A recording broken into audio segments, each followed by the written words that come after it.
Corchat, au procès du meurtre de Mireille Knoll, cet octogénaire poignardé, partiellement calciné, parce qu'il faut dire la réalité de cette barbarie dans son appartement parisien en 2018. Le caractère antisémite de ce meurtre est au cœur du procès.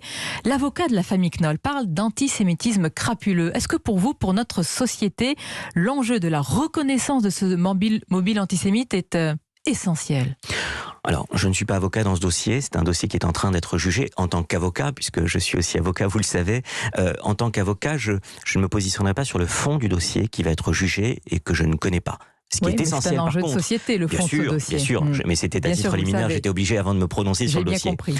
Après, il est évident que le caractère antisémite dans l'affaire de Madame Knoll, à titre personnel, en tant que citoyen, il est évident pour moi. Et il doit être reconnu par notre justice. Parce que trop longtemps, ce caractère antisémite a été occulté. On a eu du mal à le reconnaître. Et dans d'autres dossiers aussi dans le passé.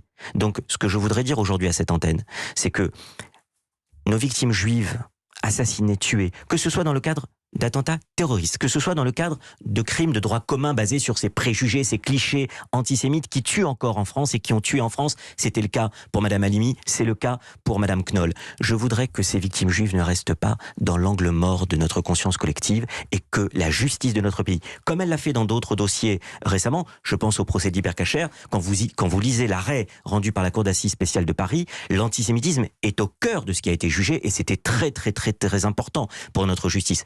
J'aimerais évidemment, en tant que citoyen français, que dans l'affaire Knoll, le caractère antisémite soit clairement et parfaitement reconnu. Nous sommes saisis, Élie Corchat, par la douleur de ses enfants, de ses fils. L'un des fils de Mireille Knoll, Daniel Knoll, s'est exprimé. Je voudrais que vous écoutiez avec attention les mots qui sont dits. Il a parlé à l'antenne de CNews et il n'hésite pas à parler de peine capitale. Vous imaginez votre mère assassinée de 11 coups de couteau, brûlée, et que ces gens pourraient sortir d'ici 10 ans, 15 ans et recommencer et peut-être tuer votre mère ou votre grand-mère. C'est insupportable. Ce sont des monstres. Ils méritent ce que Badinter nous a supprimé, la peine de mort. Quelle est la réaction de l'avocat que vous êtes? Et j'ajouterai la réaction du fils que vous êtes. Bien sûr.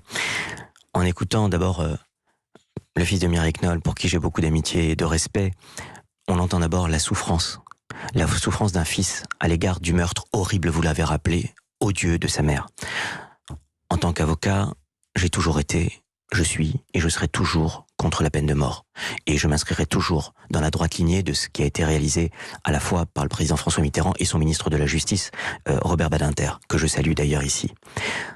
Ensuite, quand on entend ce type de souffrance, il faut quand même savoir que c'est extrêmement difficile, douloureux, quand on a vécu dans sa chair, et c'est ce que je vous dis tout à l'heure, ce type d'acte terrible, de garder le sang-froid et la réflexion. Donc si vous me demandez ce que ça m'inspire, je dis que c'est la souffrance d'un fils qui est encore un écorché vif encore aujourd'hui, mais que sur le fond, bien évidemment, notre rôle doit être là aussi de savoir la parole que nous portons et les thèmes, les valeurs que nous défendons. Pour conclure, parce que vous avez évoqué tout à l'heure votre rôle d'avocat, la question c'est cette expression « vous n'aurez pas ma haine ». On a reproché justement à l'un des papa de victimes des attentats du 13 novembre, on l'a dit que ça pourrait être, un journal a dit que ça pourrait être un père haineux. Est-ce qu'il faut arrêter avec cela et dire qu'on peut comprendre aujourd'hui le message « vous n'aurez pas ma haine », mais on peut aussi comprendre un message non pas de vengeance, mais de haine à l'égard de ceux qui vous ont tout pris? Ce n'est pas qu'on peut, je dis on doit comprendre la souffrance de ceux qui ont vécu dans leur chair des atrocités pareilles. En revanche, je crois qu'il faut aussi parfois saluer la grandeur, la dignité de partis civils tels que Samuel Sandler, que j'ai eu l'occasion d'accompagner, et son épouse Myriam, ou encore l'année dernière de Zari Siboni, qui était venu livrer un témoignage extraordinaire, bouleversant et d'une grande dignité, après avoir été pendant 4 heures et 4 minutes l'otage du terroriste dans l'Hypercacher. Merci Élie Corchat, merci d'avoir répondu.